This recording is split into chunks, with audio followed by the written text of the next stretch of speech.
अरे कहवा से आवे ली शीतली मैया हो रोमे काली मैया हो। हे मैया हो कहवा से आवे दुर्गा मैया त घरवा मोरे सोहावन लागे। चौकी से आवे ली शीतल मैया मंदिर रस काली मैया हे।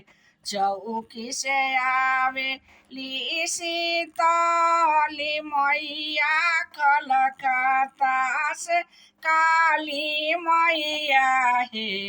ए मैया हो विंध्याचल से आवे दुर्गा मैया त घरवा मोरे सोहावन लागे हो।